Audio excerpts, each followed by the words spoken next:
चाहे आपका monthly income 6,000 या 2 लाख, चाहे कुछ भी हो, ये 6 महीने का रूल है। ये आपकी जिंदगी को बदल के रख सकती है। तो चलिए दोस्तों, 6 महीने का रूल आज हम स्टेप बाय स्टेप समझेंगे। चलिए, नमस्कार दोस्तों, आपको स्वागत है हमारे YouTube channel A Y finance में। फर्स्ट मंथ का रूल है, ये है कि फेस योर फिनेंसेस। आपका जो भी खर्च है, जो भी आपका पूरा आमदनी खर्च, जो भी आपका पैसे का हिसाब किताब है, उसको फेस कीजिए, उसको देखिए। हर एक खर्च को आप लिखिए, हर एक खर्च पर नजर रखिए, कहाँ मेरा कितना पैसा जा रहा है, वो जरूरत है कि नहीं। तो वो खर्च को फिर 2 हिस्से में बांटिए। जो भी खर्च हो रहा है, आपका पैसा तो आ रहा है, लेकिन जो भी खर्च हो रहा है उसको 2 हिस्से में बांटिए। एक हो गया आपका जरूरत का खर्च, हो गया घर चलना, हो गया स्कूल का फीस, हो गया गैस, हो गया पानी का, हो गया जो भी है जो जरूरत का खर्च। और एक एक्स्ट्रा लिखिए, एक्स्ट्रा में जो खर्च नहीं करने से भी चलता, ऐसे उसको 2 हिस्से में बांटिए। जो एक्स्ट्रा खर्च है उसको फिर उसको कम करने की कोशिश कीजिए। कुछ एक खर्च है जो जरूरत नहीं है लेकिन करना पड़ता है, तो वो करना पड़ेगा, उसको कम कीजिए, कम करने की कोशिश कीजिए। जो भी खर्च उसको देखिए, लुक योर एक्सपेंसेस। जो खर्च आप बढ़ा रहे हैं, जो बढ़ रहा है, उसको आइडेंटिफाई कीजिए कि ये मेरा बेफजूल खर्चा है, ये मेरा कोई मतलब का नहीं, ये नहीं करने से चलता। तो उसको डिवाइड कीजिए, उसको अलग कीजिए, उसको कम करने की कोशिश कीजिए। पहला मंत्र रूल यही है कि आपके खर्चे के खर्च को देखें, खर्च को देख के उसको आइडेंटिफाई कीजिए, कौन सा जरूरत का है, कौन सा जरूरत का नहीं है। जो जरूरत का नहीं है उसको कम करने की कोशिश। दोस्तों, हमने गांव में या सिटी में सर्कस तो बहुत देखे होंगे।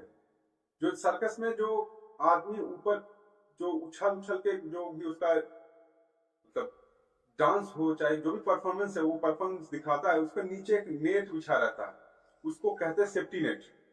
तो हमारी जिंदगी में भी फिनेंस के बारे में एक सेफ्टी नेट होना बहुत जरूरी है। तो वो सेफ्टी नेट होना बहुत जरूरी है, जो हमें बाई चांस कोई एक्सीडेंट हो गया, बाई चांस वो सर्कस में ऊपर से गिर गया, तो वो नेट में फंसा रहेगा, उसको वो नीचे नहीं गिरेगा। तो ऐसे ही हमारे फिनेंस के लिए भी एक सेफ्टी नेट बहुत जरूरी है, जिसको कहते हैं इमरजेंसी फंड। तो इमरजेंसी फंड बहुत जरूरी है हमारे लिए, हमारे जिंदगी का सेफ्टी नेट है वो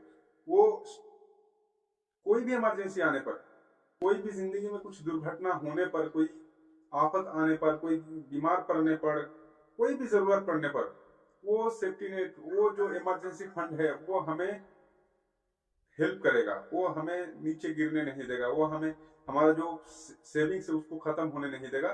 तो सेफ्टी नेट रहना बहुत जरूरी है। तीसरा है दोस्तों, तीसरे मंथ में हमारा जो 3 नंबर मंथ होगा, 3 नंबर महीने में, तीसरे महीने में हमारा देखना ही है लोन्स। जो भी हमारा लोन्स है उसको हैंडल करना, क्योंकि आज के समय में लोन हर एक के पास है, कुछ ना कुछ लोन तो है।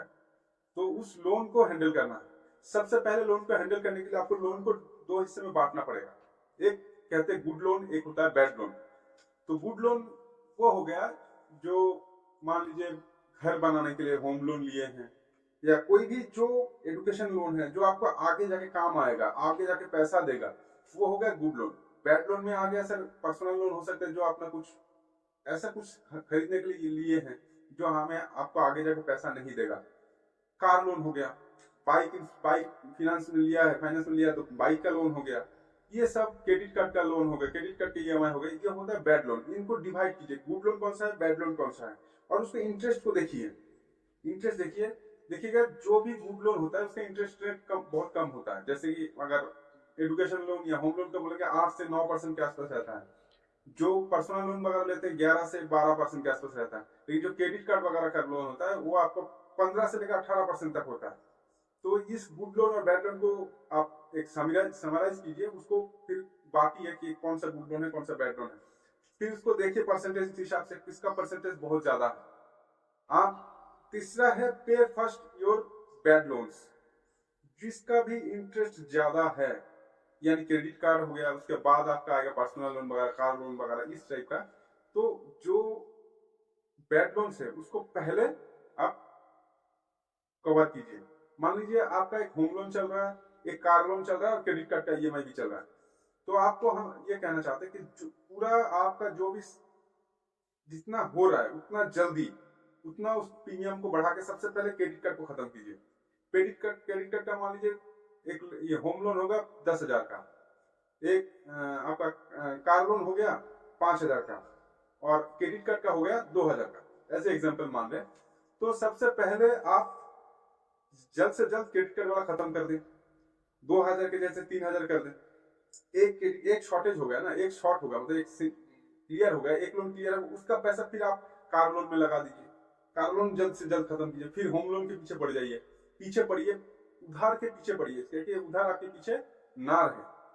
तो सबसे पहले जो बैड लोन है, जो छोटा लोन है, ये भी देखिएगा, जो मान लीजिए एक है 10 साल का और एक है 2 साल का, तो आप पीछे सबसे पहले 2 साल वाले के पीछे, 2 साल वाला खत्म हो जाएगा ना। जब भी एक लोन क्लोज हो जाता है, लोन बंद हो जाता है, आप अगर कुछ अचीवमेंट करते हैं ना, तो आपको अंदर से अंदर खुशी मिलता है, एक मोटिवेशन मिलता है कि चलो मैं अगला लोन भी खत्म कर देंगे। तो छोटा से शुरू करें, छोटा वाला लोन पहले खत्म करें, ऐसे करके करके लोन के ऊपर, लोन से मुक्त होना चाहिए, लोन से निपटना सीखिए। लोन को क्लियर करने का भी एक तरीका है, हमारी जिंदगी ऐसा बन चुका है अभी, हम चारों तरफ से लोन से घिरा हुआ है। तो वो लोन सबसे पहले बैड लोन को खत्म कीजिए, उसके बाद धीरे धीरे आप होम लोन वगैरह जो गुड लोन है उनको भी कम करने की कोशिश करें। चौथा है स्टार्ट योर इन्वेस्टिंग जर्नी। सबसे पहले आप इन्वेस्ट करना भी सीखिए। चौथे महीने में हम सीखेंगे कि आप कैसे इन्वेस्ट करेंगे। तो इन्वेस्ट को भी दोस्तों हम तीन पार्ट में बांटेंगे, 1 2 3 में। जो फर्स्ट में आएगा जो ऑटोमेटेड इन्वेस्टमेंट होगा, जैसे कि आप एनपीएस हो गया, पीपीएफ हो गया, या ईपीएस बोल के भी आता है। तो ये 3-4 और भी है, कई सारे हैं जो ऑटोमेटेड होगा, जो आपके अकाउंट से ऑटोमेटिक हर महीने डिडक्ट हो जाएगा, हर महीने आपके अकाउंट से कट जाएगा, ये ऑटोमेटेड हो गया। एक होता है सेफ इन्वेस्टमेंट। सेफ इन्वेस्टमेंट में आएगा आपका जैसे गोल्ड हो गया, रियल एस्टेट हो सकता है, डेट फ्री म्यूचुअल फंड वगैरह हो सकता है। तो ये एक दूसरा हो गया। तीसरा हो गया ये स्टॉक मार्केट, जो स्टॉक में बारे में जानते हैं, या direct mutual fund, small cap mutual fund, mid cap mutual fund, large cap में तो रिस्क कम है। तो ये जो भी 3 तरह का है, इसको आप इन्वेस्ट करना शुरू कीजिए तीनों जगह पे। हमारे क्या होता है, हम एक ही जगह पैसा लगा देंगे, अगर नॉलेज नहीं है स्टॉक मार्केट में लगा दिए तो वो गड़बड़ हो सकता है। और पूरा पैसा अगर सेफ जैसे एनपीएस वगैरह में या ईपीएस या पीपीएफ में डाल दिए, वो भी उतना ग्रो नहीं होता, पैसा ग्रोथ नहीं मिलता है। तो हमें जाके फिर मोटिवेशन खत्म हो जाता है कि चलो इतना पैसा बढ़ रहा है तो उसमें मेरा कुछ होने। तो पैसों को 3-4 हिस्से में बांटिए, उसको रिस्क वाइज, परसेंटेज वाइज उसको बांटिए, फिर उसको इन्वेस्ट कीजिए। जहां ज्यादा रिस्क है वहां कम पैसा, जहां कम रिस्क वहां पे ज्यादा पैसा, इसके हिसाब से आप डालिए, इन्वेस्ट करना शुरू कीजिए। और तीसरे, उसके साथ ही एक और बात कहेंगे कि जो भी आपका फैमिली मेंबर, चाहे आप हो, चाहे आपके बुजुर्ग माता पिता हो, बच्चे हो, वाइफ हो, जो भी फैमिली हो, उनको सबको लाइफ इंश्योरेंस जरूर लेना चाहिए। जो टर्म इंश्योरेंस होता है वो लेना चाहिए, ना कि जो लमसम एक इंश्योरेंस आता है, टर्म एंड कंडीशन, जो दूसरा इंश्योरेंस आता है जो पैसा भी मिलता है, रिटर्न मिलता है, मंथली मिलता है, जो भी, वो सब नहीं लेना है। केवल प्योर लाइफ इंश्योरेंस लेना है। और ऐसे उसका प्रीमियम भी बहुत कम रहता है, उसका बेनिफिट भी ज्यादा रहता है। तो ऐसे लाइफ इंश्योरेंस ले जो आपको बाद में कुछ दे ना दे, ऐसे कुछ। दोस्तों पांचवा यह है कि इंक्रीज योर इनकम। आपका अपने जो भी इनकम है, जो भी पैसा आ रहा है, उसको बढ़ाना पड़ेगा। कैसे दोस्तों, जैसे हमारी जिंदगी को जीने के लिए खर्च तो करना पड़ेगा, जो भी सैलरी आ रहा है उसके हिसाब से आपका खर्च भी हो रहा है। केवल खर्च कम करने से आप अमीर नहीं बनेंगे, सेविंग्स नहीं बढ़ेगा। खर्च करने के साथ साथ आपको इनकम भी थोड़ा बढ़ाना पड़ेगा। जैसे साइड इनकम बोलते हैं, जिसको हम पैसिव इनकम बोलते हैं। तो ये पैसिव इनकम हमको जनरेट करना पड़ेगा। आप कुछ और कर सकते हैं साइड में, छोटा बिजनेस हो सकता है, छोटा कुछ भी हो सकता है। आप छोटा इन्फ्लुएंसर बन सकते हैं, छोटा शॉप कर सकते हैं, कुछ भी कर सकते हैं। आप कहीं से भी थोड़ा, चाहे वो 5,000 रुपया आया महीना, वो 5,000 आपको एक्स्ट्रा है ना। आप अगर सैलरी 20,000 आ रहा है, साथ में आप कुछ भी कर रहे हैं, साथ में उसमें 20,000 के बाद भी आपको 5,000 आ रहा है, तो आपका सेविंग्स में ज्यादा सीधा। और क्या तो जो भी साइड इनकम है, जो भी पैसिव इनकम है, उस पैसे को आप डायरेक्ट इन्वेस्ट कीजिए। उस पैसे को खर्च मत कीजिएगा, उस पैसे को डायरेक्ट इन्वेस्ट कर दीजिएगा, ताकि वो आपको आगे जाके बहुत ग्रो करेगा, आपको जाके बहुत फायदा देगा। जो क्योंकि वो आपका एक्स्ट्रा पैसा है, वो बढ़ेगा तो आपको मोटिवेशन मिलेगा कि और आप अच्छा करेंगे।